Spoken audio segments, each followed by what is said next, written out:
দুনিয়ার মানুষের নেচার হচ্ছে যত সুন্দর জায়গায় হোক না কেন, যত আরামদায়ক জায়গায় হোক না কেন, একটা জায়গায় বেশি দিন ভালো লাগে না। কিছুদিন থাকার পরে মনে হয় জায়গাটা চেঞ্জ করে একটু ঘুরে আসি।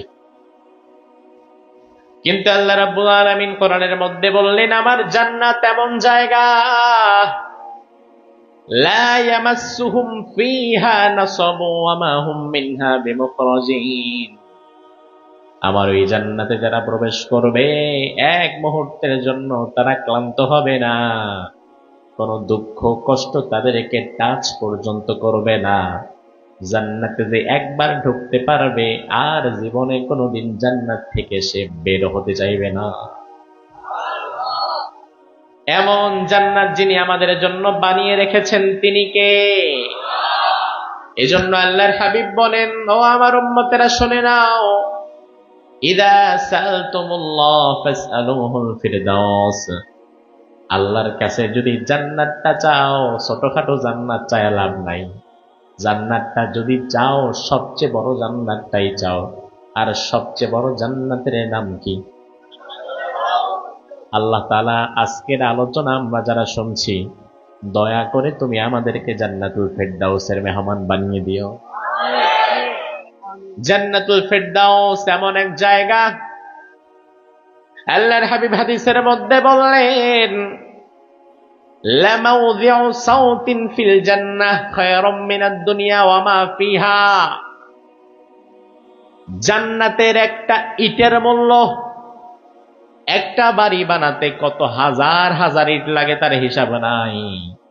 এক একটা ইট কত 8 টাকা, 10 টাকা, 12 টাকা, এর উপরে তো হয় না। বিশ্বনবী বললেন, জান্নাতের একটা ইটের মূল্য খায়রুম মিনাদ দুনিয়া ওয়া মা ফিহা। গোটা দুনিয়াকে বিক্রি করার পরেও জান্নাতের একটা ইটের দাম হবে না।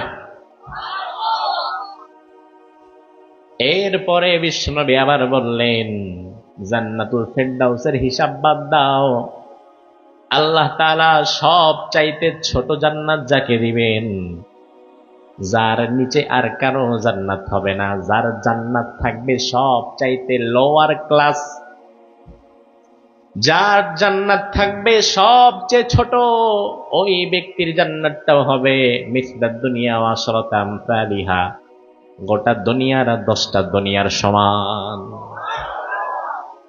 আমার ভাই, গোটা দুনিয়ার মালিক কোনো মানুষ হতে পারে না।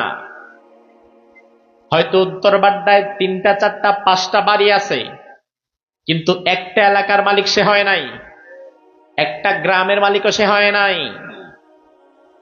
গুলশানে হয়তো 2, 4, 5টা 10টা ফ্ল্যাট আছে, তবে একটা এলাকার মালিকও কেউ হতে পারে না। কারণ উত্তর বাড্ডায় ধরেন কারো হাজার হাজার কোটি টাকা আছে, সে যদি চায় আপনাদের এই হাজীপাড়াটারে কিনবে, এমন টাকা যদি তার থাকেও তবুও সে কোনোদিন পারবে না। তার কারণ হাজীপাড়ায় হয়তো এমনও মানুষের ঘর আছে যারে আপনি টাকার কবরও দিলেও সে তার জমি বিক্রি করবে না। তাইলে দুনিয়ার মানুষ একটা এলাকার মালিকও কেউ হতে পারে না, যত হাজার হাজার কোটি টাকার মালিকই হোক না কেন, একটা এলাকার মালিক হওয়া সম্ভব না। একটা এলাকার মালিকই যদি হওয়া সম্ভব না হয়, দুনিয়াটারে আপনি কি মনে করেন?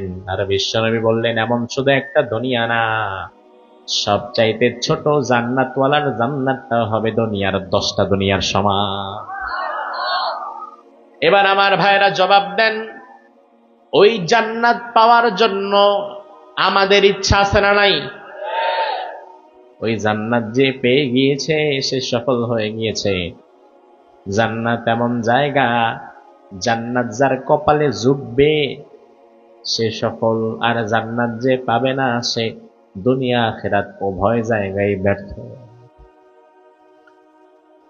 আমাদের বাবা আদম আলাইহিস সালাম, তিনার সৃষ্টি যেহেতু দুনিয়াতে হয় নাই, তিনি জান্নাত থেকে এসেছেন, আবার চলে গিয়েছেন। আমাদেরকে রব্বুল আলামিন দুনিয়াতে মূলত স্টপেজের আকারে পাঠিয়েছেন, মুসাফিরের হালতে। এজন্য বিশ্বনবী বললেন, কুং ফিদ দুনিয়া কান্নাকা গরীবুন নওয়াবিরু সাবিল। দুনিয়াতে এমন ভাবে থাকবা যেন তুমি মুসাফির অথবা তুমি পথিক। দুনিয়া থাকার জায়গা নয়। দাদা নাই, বাবা নাই, নানা নাই, চাচা নাই, আমরাও থাকবো না। আজ থেকে 100 বছর আগে আপনাদের এলাকায় যত মানুষ বেঁচে ছিল, আজকে তাদের কেউ নাই। আবার 2026-এ আপনারা যারা আমার সামনে কথা বলছেন, 100 বছর পরে আল্লাহ চাইলে বক্তাও নাই, শ্রোতাও নাই, কেউ নাই, নতুন আরেকটা প্রজন্ম। দুনিয়া থাকার জায়গা না। আমরা জান্নাত থেকে এসেছি, আবার জান্নাতে চলে যেতে হবে। এসেছিলাম যেখান থেকে, যেতেও হবে সেখানে। মধ্যখানে দুনিয়া হচ্ছে একটা বাস স্টপেজের মতো। আপনি যাবেন চট্টগ্রাম কক্সবাজার, বাসে উঠবেন সায়দাবাদ থেকে, উত্তরবাড্ডা থেকে চলে গেলেন সায়দাবাদে। যাওয়ার পরে দেখলেন বাস ছাড়বে 11টায়, এখন বাজে 10:30, আধা ঘন্টা সময় হাতে আছে। যাত্রী ছাউনি বানানি আছে সায়দাবাদে, ওই যাত্রী ছাউনির ভেতরে আপনি আধা ঘন্টা বসলেন, অথবা যেই বাসের টিকিট কেটেছেন ওই বাসের কাউন্টারের ভেতরে বসার জায়গা আছে, ওখানে আধা ঘন্টা বসলেন। এবার আধা ঘন্টা বসার পরে দেখেন মাশাআল্লাহ ফ্যান আছে, এসি আছে, বসার সুন্দর জায়গাও আছে। এবার আপনার বাসটা যখন এসেছে, আপনি যদি আর বাসে না ওঠেন, ওই স্টপেজের মধ্যে বসে থাকেন, তাইলে আপনার চেয়ে বোকা আর কেউ নয়। স্টপেজ যত সুন্দরী হোক না কেন, স্টপেজের মায়ায় পড়া যাবে না। আপনার গন্তব্য যেথায়, আপনাকে যেতে হবে সেথায়। আমার ভাই, মালয়েশিয়া প্রবাসী ভিসা চলে এসেছে। বহু কাঠ খড় পুড়িয়ে মালয়েশিয়ার একটা ভিসা পাওয়া গেছে। উত্তর বাড্ডার বাসিন্দা, এলাকায় কোনো কাজকর্মে তার মন বসে না, প্রবাসে চলে যাবে। মালয়েশিয়ার ভিসা পেয়ে গেছে, আগামীকাল ফ্লাইট। জীবনে প্রথমবার ফ্লাইটে উঠেছে, বিমানে উঠেছে। বিমানের ভেতরে সিটগুলো খুব আরামদায়ক, নাস্তা পানির ব্যবস্থা থাকে, সুন্দর সুন্দর কেবিন ক্রু আপনাকে স্যার স্যার বলে ডাকবে।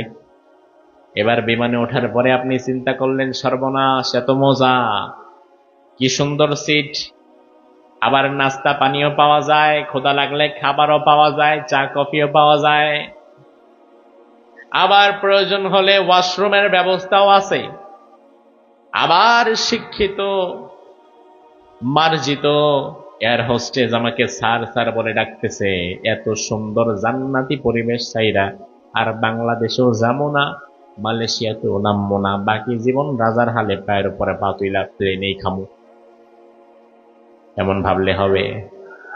এবার আপনি চিন্তা করছেন, যা আছে কপালে দেখা যাবে সকালে, আমি আর নামতেছি না। প্লেনের ভেতরে সুন্দর পরিবেশ দেখে আপনি ধোঁকায় পড়ে গেলেন। এবার মালয়েশিয়াতে যখন ফ্লাইট নেমেছে কুয়ালালামপুর এয়ারপোর্টে, ফ্লাইট নামার পরে সব যাত্রীরা ধীরে ধীরে নেমে গিয়েছে। এয়ার হোস্টেস আপনাকে এসে বলছে, স্যার আমরা তো ল্যান্ড করেছি, আপনাকে নেমে যাওয়া লাগবে। আপনি কোন মাথা খারাপ? এত মজার জায়গা রাইখা আমি যাব না। খাওয়া দিছো, বাথরুম আছে, ঘুমানোর জায়গা আছে, আমারে তোমরা স্যার স্যার কইতেছো। এলাকার মধ্যে কেউ আমার নাম দাও ঠিক মতো কইতো না, আর তুমি দেখি আমার স্যার কও, তো এত সুন্দর জায়গা চাইলে আমি যাব কেন? আপনি যদি স্বেচ্ছায় যেতে না চান, একটু আগে স্যার স্যার বলে সম্মান দিছিল যারা, একটু পরে আবার ঘাড় ধাক্কা দিয়া নামায় দিবে তারা। তারা বুঝাই দেবে, আরে পাগল, প্লেনের মায়ায় পড়িস না, কারণ এটা তোর গন্তব্য না। গন্তব্য যেখানে, যাওয়া লাগবে সেখানে। থাকতে চাইলেও থাকা যাবে না। ঠিক তদ্রুপ দুনিয়াটা এমন। দুনিয়ার ক্ষমতার মায়ায় পড়বেন না, দুনিয়ার টাকা পয়সায় মায়ায় পড়বেন না, দুনিয়ার ধোকায় পড়ে দুনিয়াকে পাগলের মতো কামড়ায়া ধরে রাখতে চাইবেন না, কারণ দুনিয়া কাউকে রাখে নাই। দুনিয়া লাথি মেরে সবাইকে দুনিয়া থেকে বের করে দিয়েছে। থাকার মতো উপায় দুনিয়া কাউকে দেয় নাই, আপনারেও দিবে না। আপনি যদি আপনার গন্তব্যে যাওয়ার জন্য স্বেচ্ছায় প্রস্তুতি না নেন, ওই প্লেনওয়ালা গন্তব্যে যাওয়ার পরে স্বেচ্ছায় না নামলে যেমন ঘাট দইরা নামাবে, দুনিয়া থেকে যাওয়ার মানসিক প্রস্তুতি না রাখলে, আমলের প্রস্তুতি না রাখলে, আজরাইল আসার পরে দুনিয়াও আপনারে লাথি দিয়া বের করবে। যেতে আপনাকে হবেই, থাকতে পারবেন না। এজন্য আল্লাহ রাব্বুল আলামিন বলছেন, ও ঈমানদার, এই যে দুনিয়ায় তোমাদেরকে পাঠালাম, আবার চলে যাওয়া লাগবে। দুইটা আমল যদি করতে পারো, দুইটা আমলের বিনিময়ে আমি আল্লাহ তাআলা তোমাদেরকে জান্নাতুল ফেরদাউসটা দিয়ে দেব। আমার ভাই জবাব দেন, কয়টা আমল? জোরে কোন? দুটো আমলের বিনিময়ে জান্নাতুল ফেরদাউস লাভ করা যায়। এর মধ্যে এক নাম্বার আমল হচ্ছে, এক নাম্বার বিষয় হচ্ছে ঈমান। এক নাম্বার বিষয় কি? আরো জোরে। ঈমান ছাড়া জান্নাতে যাওয়ার কল্পনাও করা যাবে? জান্নাতে যাওয়ার জন্য ফার্স্ট অফ অল, সবার আগে যে বিষয়টা দরকার সেটা ঈমান।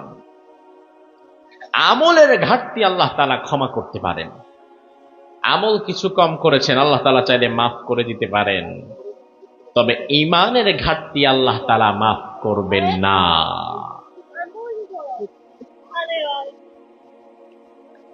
আরে ভাই জালান,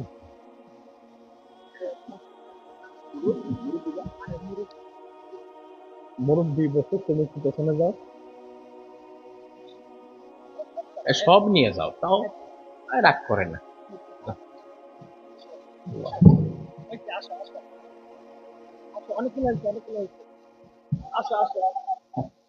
থাক, বসো।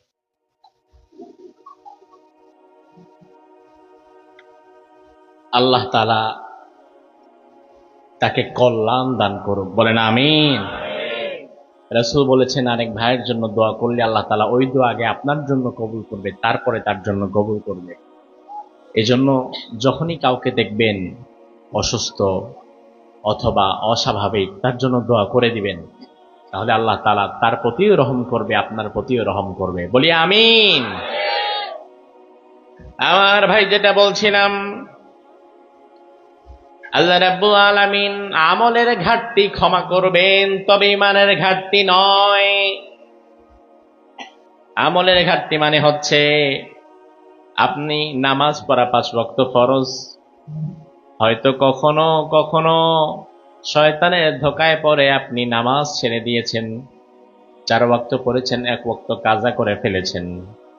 আপনি যদি পরবর্তীতে আল্লাহর দরবারে আবার তওবা করেন, তওবা করার পরে আপনাকে মাফ করে দেওয়ার ক্ষমতা আল্লাহর আছে না নাই? আমলের ঘাটতি আল্লাহ রাব্বুল আলামিন মাফ করবেন, তবে ঈমানের ঘাটতি মাফ করবেন না। এমন হবে না যে আপনি ঈমানের ভেতরে শিরিক ঢুকাইছেন, কুফর ঢুকাইছেন, নিফাক ঢুকাইছেন, ঈমান নষ্ট করে ফেলেছেন, কিন্তু আমলের পাহাড় জমিয়েছেন। ঈমান যদি নষ্ট থাকে, আমলের পাহাড় থাকার পরেও আপনার জাহান্নামে যাওয়া লাগবে। কারণ আল্লাহ তাআলা ঈমানের বেলায় কোনো ডিসকাউন্ট দেন না। আমলের ঘাটতি আল্লাহ ক্ষমা করেন, তবে ঈমানের ঘাটতি নয়। এজন্য আমাদের বক্তব্যের বাচ্চাদেরকে আমরা হাদিস পড়াই। রাসূলুল্লাহ বলে গিয়েছেন, আখলিস দীনাক ইয়াকফিকাল আমালুল কলিল। নিজের ঈমানগুলোকে খাঁটি করে নাও। আমল যদি কম হয়, এই অল্প আমল তোমার নাজাতের জন্য যথেষ্ট হয়ে যাবে। এই জন্য আমার ভাই মনোযোগ দেন, জান্নাতে যাওয়ার জন্য সবার আগে যেটা লাগবে সেটার নাম ঈমান। সেটার নাম কি? ঈমান লাগবে আপনার খালেস, ঈমান লাগবে পরিপূর্ণ। এমন কোন কাজ করা যাবে না যেই কাজের দ্বারা ঈমান নষ্ট হয়। এমন কোন কাজ করা যাবে না যেই কাজের দ্বারা ঈমান ভেঙে যায়। ওযু ভাঙার যেমন কিছু কারণ আছে, নামাজ ভাঙার যেমন কিছু কারণ আছে, রোজা ভাঙার যেমন কিছু কারণ আছে, একইভাবে ঈমান ভাঙারও আবার কিছু কারণ আছে। আমার ভাই, এদেশে আমলের ওয়াজ হয় অনেক বেশি, তবে ইমানের ওয়াজ হয় ওই তুলনায় কম। এজন্য মানুষ আমলের গুরুত্ব যতটুকু দেয়, ইমানের গুরুত্ব ততটুকু দেয় না। বহু নামাজি হাজি গাজী ইমানের যত্ন না নিতে পেরে ইমানটা নষ্ট কইরা যে বৈশা আছে তার হিসাবও নাই। এজন্য দেখা যায় 5 ওয়াক্ত নামাজ পড়ে কপালে কালো দাগ ফালায়া ফেলছে, মসজিদের নামাজও ঠিক রাখছে, আবার সমাজের মধ্যে সুদও ঠিক রাখছে। আছে না নাই? 14 বার হজ করে আসছে, প্রত্যেক বছর উমরায় যায়, বিশাল হাজী সাহেব, অথচ বনের জমিটা এখনো তারে ফিরায় দেয় না। ভাইয়ের সাথে জমি নিয়ে বিরোধ, গায়ের জোরে মানুষের জমি আত্মসাৎ করে বসে থাকে। এমন হাজী সাহেব কি নাই? তাইলে হজওয়ালা আছে, নামাজওয়ালা আছে, টুপিওয়ালা আছে, দাড়িওয়ালা আছে, তবে এই সমাজে ইমানওয়ালার সংখ্যা কমে গেছে। অথচ আল্লাহ রাব্বুল আলামিন ইমানের ক্ষেত্রে কোনো ছাড় দেন না। ইমান এমন এক বিষয়, জান্নাতে যাওয়ার আগে একটা ব্রিজ পড়বে, ওই ব্রিজটা পাড়ি দিয়ে জান্নাতে যাওয়া লাগবে। ওই ব্রিজের নাম হচ্ছে, মাশাআল্লাহ, কি নাম? জোরে কোন সিরাত? উল সিরাত। এবার বিশ্বনবী দেখেন হাদিসের মধ্যে কি বলে, ইউদরাবুস সিরাতু বাইনা যহরাই জাহান্নাম। এই পুলসিরাতের ব্রিজটারে বিছায়া দেওয়া হবে জাহান্নামের উপরে। এটা থাকবে একটা ঝুলন্ত ব্রিজ, কোনো খুঁটি থাকবে না, ঝুলন্ত ব্রিজ। জাহান্নামের পেটের উপর দিয়ে পুলসিরাতের ব্রিজটাকে বিছিয়ে দেওয়া হবে। নিচে দাও দাও করে জাহান্নামের আগুন জ্বলছে। দুনিয়ার ব্রিজের নিচে পানি, পদ্মা নদীর উপরে পদ্মা সেতু, যমুনা নদীর উপরে যমুনা সেতু, মেঘনা নদীর উপরে মেঘনা সেতু। কিন্তু পুলসিরাতটা হয়ে যাবে জাহান্নামের আগুনের ওপরে, নিচে জাহান্নামের আগুন দাও দাও করে জ্বলছে। সাহাবায়ে কেরাম প্রশ্ন করলেন, ইয়া রাসূলুল্লাহ, ওই ব্রিজটা কতটুকু লম্বা হবে, চওড়া হবে, প্রশস্ত কতটুকু হবে? আল্লাহর হাবিব বললেন, আদাক্কু মিনাশ শারা আহাদ্দু মিনাস সাইফ। ওই পুলসিরাতের ব্রিজটা মাথার যে চুল আছে এই চুলের চাইতেও চিকন হবে। তলোয়ারের মাথা যতটুকু ধারালো, ওই তলোয়ারের মাথার চাইতেও আরো বেশি ধারালো থাকবে। চুলের চেয়ে চিকন, তলোয়ারের চাইতেও ধারালো। এমন একটা জিনিস জাহান্নামের পেটের উপর দিয়ে বিছিয়ে রাখা হবে। আমার ভাই ভালো করে বোঝেন, দুনিয়ার আগুনটা লাল। দুনিয়ার আগুন কখনো কখনো লাল, কখনো হলুদ বর্ণের, কখনো বেগুনি রশি হয়। কিন্তু জাহান্নামের আগুনের কালার হচ্ছে কালো, ঘুটঘুটে কালো। ওই ঘুটঘুটে কালো আগুন, আবার মাথার চুলও তো কালো। এক কালোর উপরে আরেক কালোরে রাখলে কিন্তু খুঁজে পাওয়া যায় না। জাহান্নামের আগুন কালো, তার উপরে আবার মাথার চুলের মতো চিকন একটা সুতার মতো ব্রিজ। ব্রিজ পার হবেন কেমনে? চোখেই তো দেখবেন না কোথায় ব্রিজ। সাহাবায়ে কেরাম চিন্তায় পড়ে গেলেন, ইয়া রাসূলুল্লাহ, তাইলে আমরা ওই ব্রিজটা পার হব কিভাবে? বিশ্বনবী বললেন, ও সাহাবীরা, ওই ব্রিজটা পার হতে গেলে যে টোল লাগবে, ওই টোলের নামই হচ্ছে ঈমান। পুলসিরাতের ব্রিজটা পার হওয়ার জন্য যেটা লাগবে সেটার নাম ঈমান। সেটার নাম কি? বিশ্বনবী বললেন, ও সাহাবীরা, আকাশের বিদ্যুৎ চমকানো তোমরা দেখেছো নাকি? সাহাবীরা বললেন, ইয়া রাসূলুল্লাহ, দেখেছি। আল্লাহর হাবিব বললেন, শুনে নাও, আকাশের বিদ্যুৎ যেভাবে চমকায়, দুনিয়াতে একুরেট ইমান, সলিড ইমান যারা ছিল, যার ইমানের মধ্যে কোনো ভেজাল 2 নাম্বারই ছিল না, যার ইমানটা মজবুত ছিল, পুরা পুলসিরাতের ব্রিজটা আসে বিদ্যুৎ চমকানোর গতির ন্যায় পার হয়ে যাবে। যার ইমান আরেকটু দুর্বল, সে হেঁটে হেঁটে পার হবে। যার ইমান একেবারে দুর্বল, জলে নিভে জলে নিভে জলে নিভে, তৃতীয় স্তরের ইমান। বাচ্চা শিশু হামাগুড়ি দিলে যে অবস্থা হয়, সে ওই অবস্থার মধ্যে ব্রিজটা পার হবে। আর যার ইমানের মধ্যে ভেজাল, ইমানের মধ্যে শিরিক কুফর নিফাক ঢুকাইছে, ইমানটা বিক্রি করে দিয়েছে দুনিয়াতে, ওই ইমানের মধ্যে ভেজালওয়ালা ব্যক্তি এই ব্রিজের মধ্যে পা দিবে আর সরাসরি নিচে জাহান্নামের মধ্যে ঢুকে যাবে। আমার ভাই, তাইলে পুলসিরাতের পুল পার হওয়ার জন্য ইমানের দরকার আছে না নাই? এই ব্রিজ পার হওয়া ছাড়া কেউ জান্নাতে যেতে পারবে না।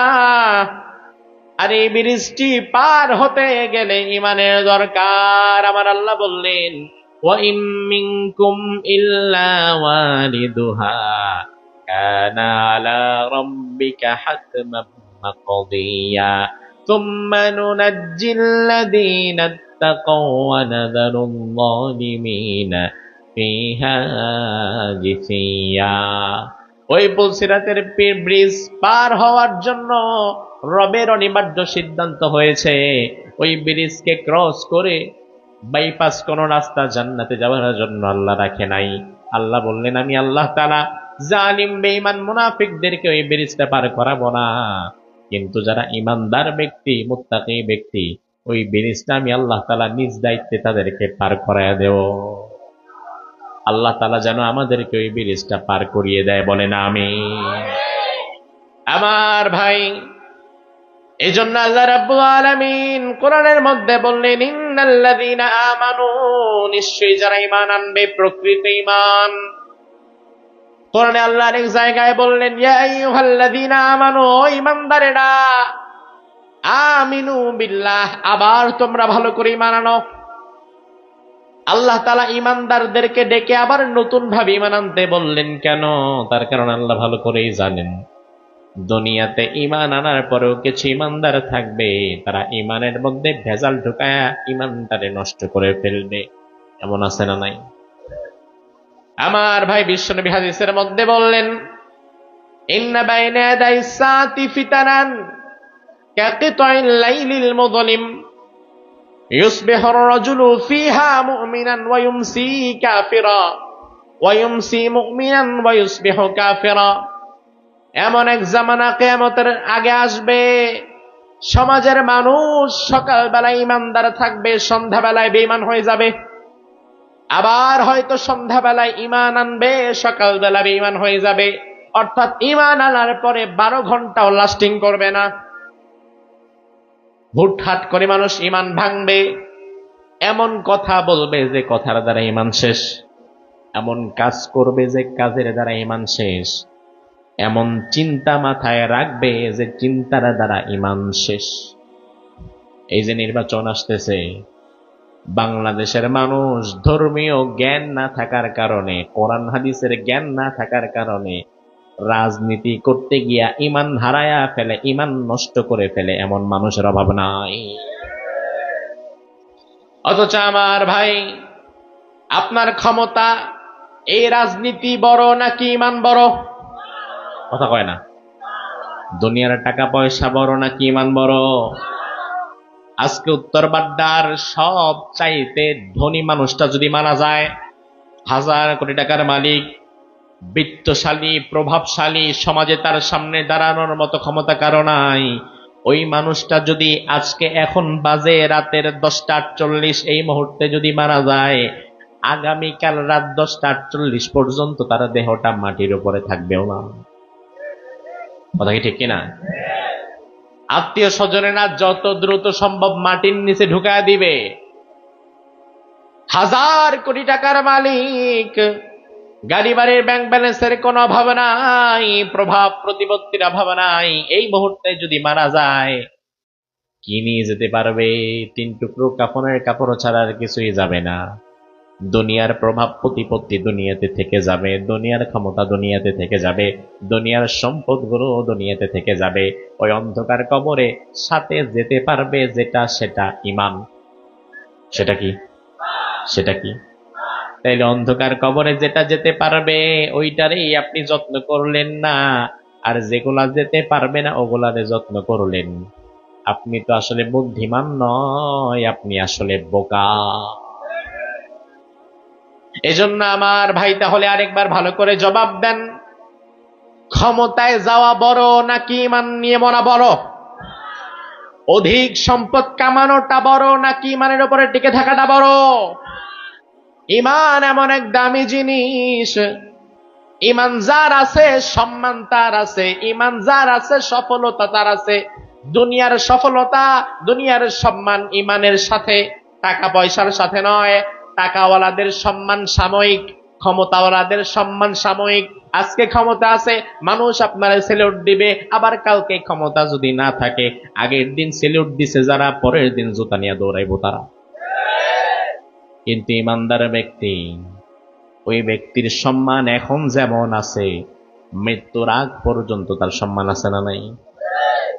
ওমর ফারুক রাদিয়াল্লাহু আনহু এজন্য বলতেন, মান ইয়াতাজ্জা বিমাকানিহি ফালইয়ানজুর ইলা ফিরাউন ওয়া মান ইয়াতাজ্জা বিমালিহি ফালইয়ানজুর ইলা কারুন ওয়া মান ইয়াতাজ্জা বিনাসাবিহি ফালইয়ানজুর ইলা আবি লাহাব ইন্নামাল ইজ্জাতু লিত্তাকওয়া। ওমর ফারুক রাদিয়াল্লাহু আনহু বলতেন, কেউ যদি অধিক সম্পদ কামানোটাকে নিজের বরত্ব মনে করে, সফলতা মনে করে, তাইলে সেজন্য একবার কারণের দিকে তাকায়। কারণের চাইতে বেশি সম্পদ এখনো পর্যন্ত দুনিয়ার কারো হয় নাই। ওমর ফারুক বলতেন, কেউ যদি ক্ষমতায় টিকে থাকা আর ক্ষমতায় যাওয়াকে সফলতা মনে করে, তাইলে সে যেন ফেরাউনের দিকে তাকায়, কারণ ফেরাউন তো ক্ষমতাবান ছিল।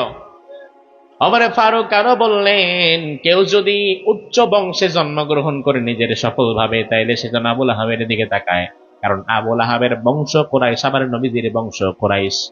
তার মানে উচ্চ বংশে জন্মগ্রহণ করাটাও সফলতা না, টাকা পয়সা বেশি কামানোটাও সফলতা না, ক্ষমতায় যেতে পারাটা আর ক্ষমতা কামড়ে পড়ে থাকাটাও সফলতা না। সফলতা রয়েছে ইমানের মাঝে। বিশ্বাস হয় না? সফলতা যে ইমানের মাঝে, বিশ্বাস করেন আপনারা? আমার ভাই বুঝবেন কেমনে এটা? আপনার কাছে যদি বলা হয় 5 জন সফল ব্যক্তির নাম লেখো, 10 জন 100 জন সফল ব্যক্তির নাম লেখো, ওই 100 জন সফল ব্যক্তির মধ্যে ফেরাউনের নাম আপনি ঢুকাইবেন? ঢুকাবেন? নমরুদের নাম ঢুকাবেন? কারুনের নাম ঢুকাবেন? আবুল আহাবের নাম ঢুকাবেন? আবু জাহেলের নাম ঢুকাবেন? এরা দেখতে সুন্দর, ক্ষমতাবান, পয়সাওয়ালা, অথচ এদের নাম আপনি সফলতার কাতারে রাখবেনই না। কিন্তু আমার ভাই, আমি এই মুহূর্তে আরেকটা নাম আপনাদের বিবেকের কাছে ছেড়ে দিব। যদি আপনার মনে হয় লোকটা সফল, তাইলে বলবেন সফল, আর যদি মনে হয় ব্যর্থ, তাইলে বলবেন ব্যর্থ। আপনার বিবেকের কাছে আমি নামটা জাস্ট ছেড়ে দেব। বলবো, রাসূলের মুয়াজ্জিন বেলাল সফল না ব্যর্থ? সফল না ব্যর্থ? ও ঢাকার ভাইরা, রাসূলের মুয়াজ্জিন বেলাল সফল কেন? বেলাল কি দেখতে সুন্দর? টাকা ছিল, ক্ষমতা ছিল?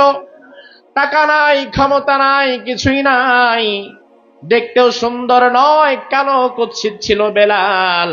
আপনার জীবনে 2 পয়সা দেয়ও নাই, তবু আপনি কেন তারে সফল বললেন? কেন আপনি তারে ভালোবাসেন? তার কারণ হচ্ছে বেলালের মধ্যে ছিল ইমান, যেটা নমরুদ, ফেরাউন আর আবু জাহেলের ছিল না। তার মানে ইমান যার আছে সে সফল। এজন্য আমার ভাই, ইমানের যত্ন নেওয়া লাগবে, কারণ ইমানের বিনিময়ে আল্লাহ জান্নাত দিবেন। আমল যদি কম হয়, আমলের ঘাটতি আল্লাহ ক্ষমা করবেন, তবে ইমানের ঘাটতি আল্লাহ ক্ষমা করবে না। অন্যদিকে আমল যদি অনেক বেশিও করেন, ইমানটা যদি ভেজাল থাকে, ওই ভেজাল ইমান দিয়ে আল্লাহ জান্নাত দিবে না। রাসূলুল্লাহর প্রথম স্ত্রী নাম ছিল খাদিজাতুল কুবরা রাদিয়াল্লাহু আনহা। আমাদের মা খাদিজা রাদিয়াল্লাহু আনহার জীবনীতে পাওয়া যায়, মা খাদিজা ইন্তেকাল করেছেন নবুয়তের 10ম সনে। নামাজ ফরজ হয়েছে নবুয়তের 12 সনে, মেরাজের রজনীতে। আমাদের মা খাদিজা মূলত ফরজ নামাজ পান নাই, কারণ মা খাদিজার ইন্তেকালের 2 বছর পরে ফরজ নামাজ আসছে। মা খাদিজা 10ম সনে মারা গেলেন। রোজা ফরজ হলো তার ইন্তেকালের 5 বছর পর, 2য় হিজরিতে।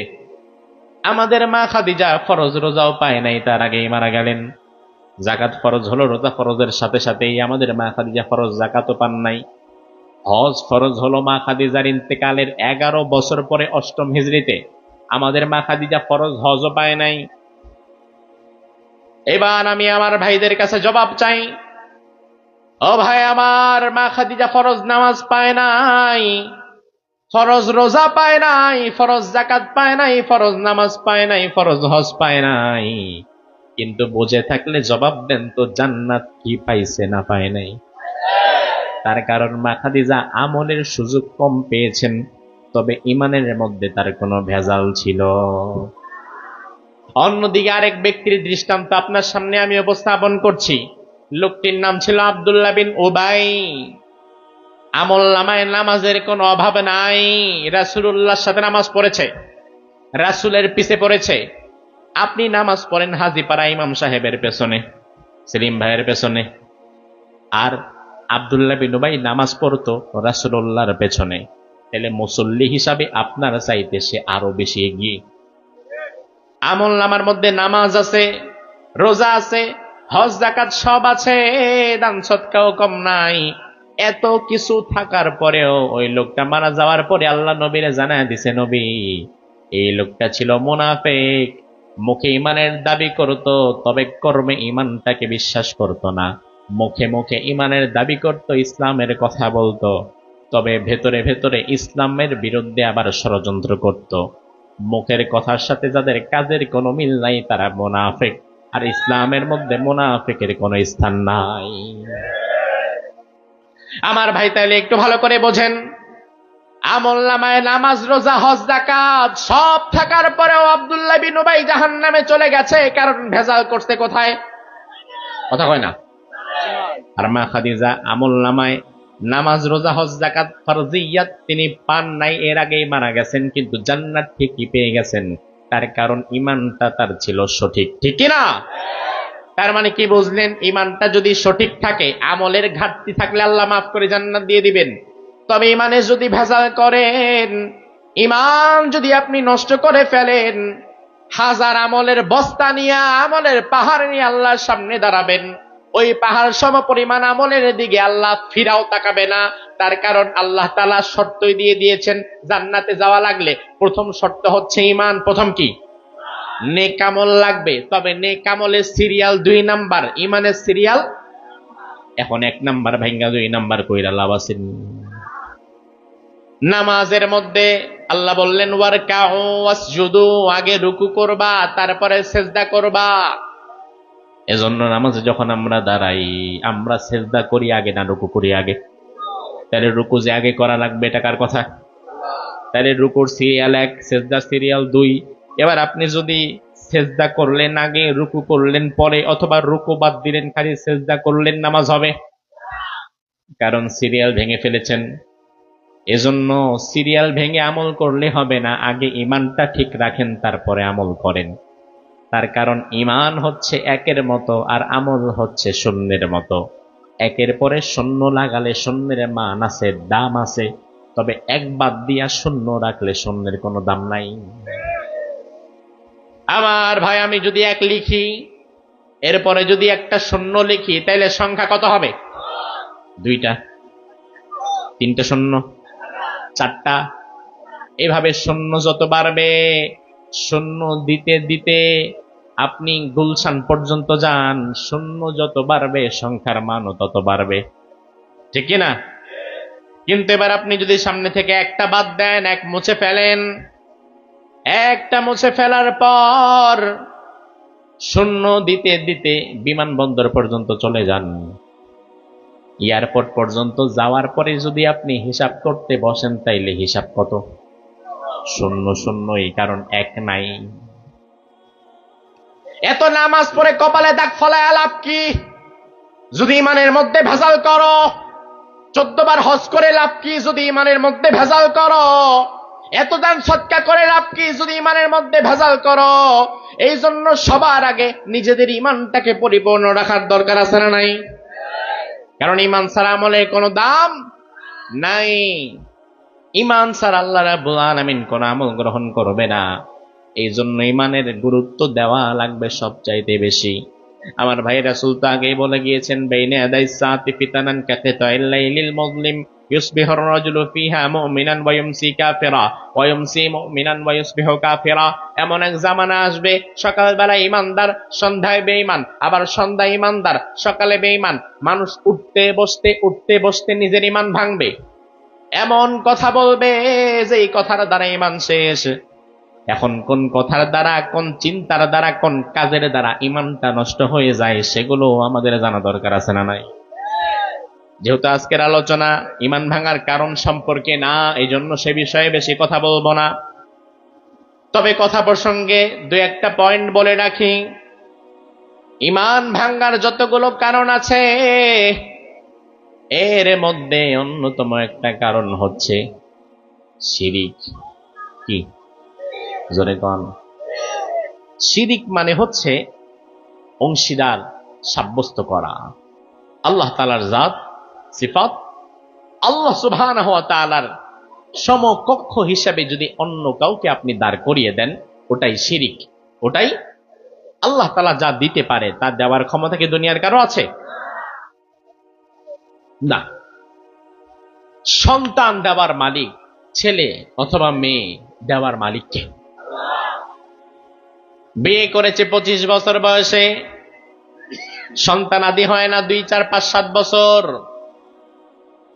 বিয়ের কিছুদিন পর পর্যন্ত আল্লাহর দরবারে সন্তান চায়।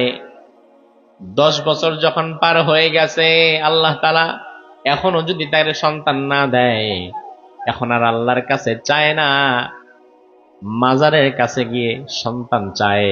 ওই মাজারের মধ্যে ব্যক্তির কাছে মাথা ঠেকায় সিজদা করে, মানত করে, ওইখানে গিয়ে সন্তান চায়। এমন মানুষ আছে না নাই?